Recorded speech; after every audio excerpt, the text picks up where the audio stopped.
namang loan app yung sisilipin natin. Nakikita ko po siya, yung mga ads niya sa YouTube. At kung to yung babasihan mo, kasi sabi niya 60,000 pesos daw at ibabalik mo ay 62,300, mukha siyang promising.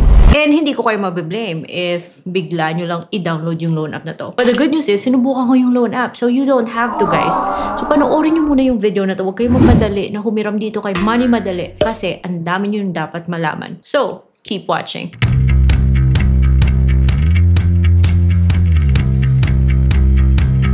Hello everyone! Welcome back to another vlog. It's Ate Red here at ako po yung nagtatry ng mga online loan platforms so you don't have to.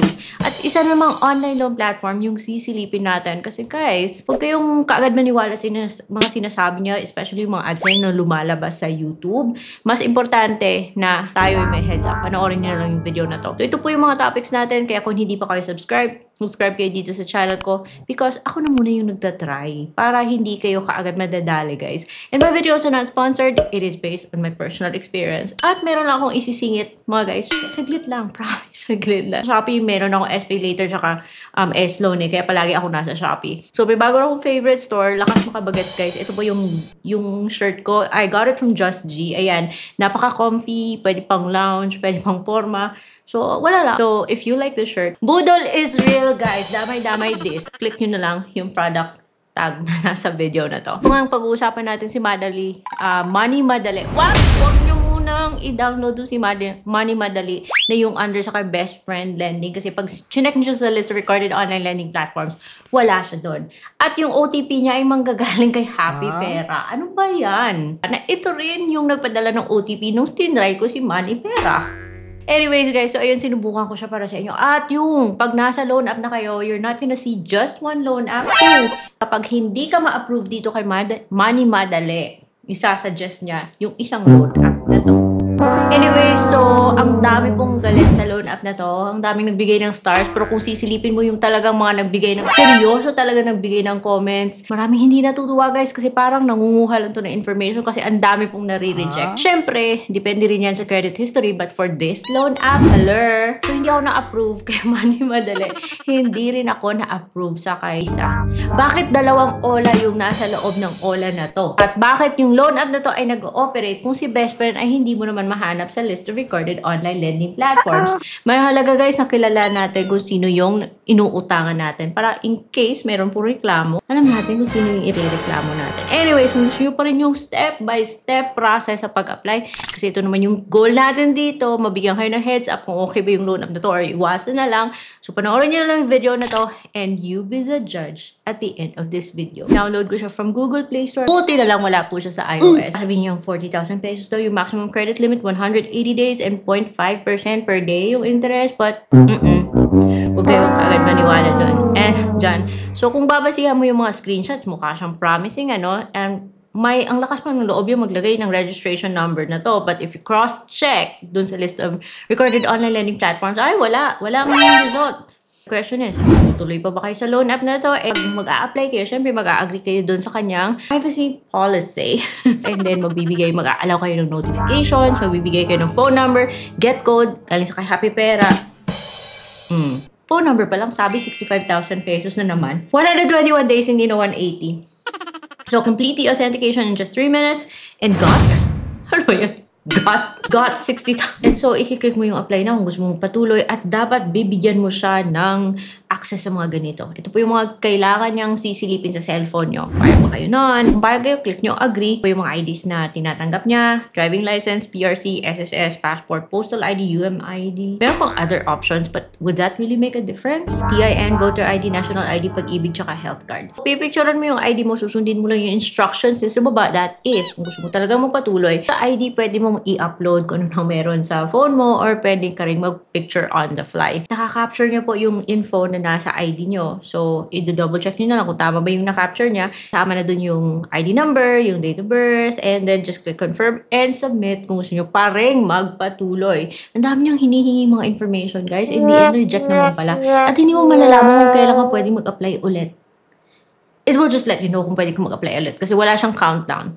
Anyway, so hihingi po siya ng education, marital state, number of credit cards. Why? And then email, gender, residential address, address details, loan purpose, face. May mga optional information pa siya. At syempre, huwag nyo nung ibigay. Pero ito rin siguro kung reason kung bakit hindi ako na-approve, no? So, optional daw na magbigay ng Facebook, Viber, and alternate mobile number. Click mo ng save company details na ito yung questionable sa kanya. Sinabi na nga unemployed. Hiningi pa ng ibang information.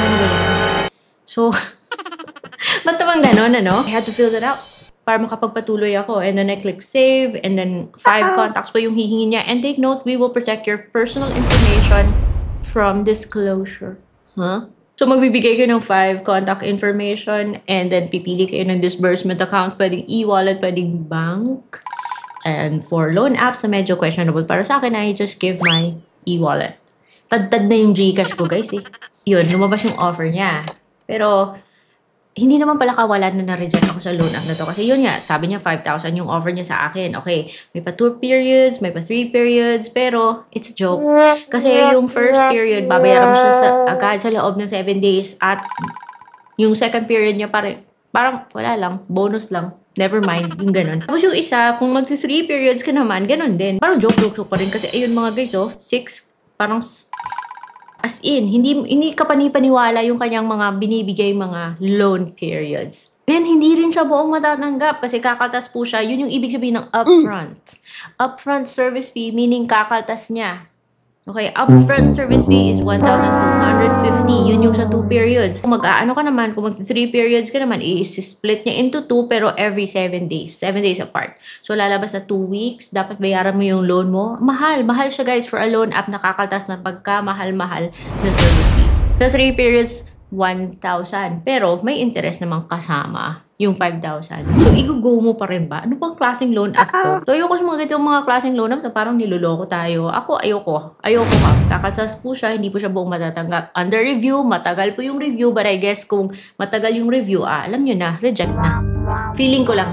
Based on experience. And then, nung na-reject ako, nabigla ako kasi sabi niya, quota na daw is reached. Ito ba yung ibig sabihin ng reject? Quota is reached. Ganun.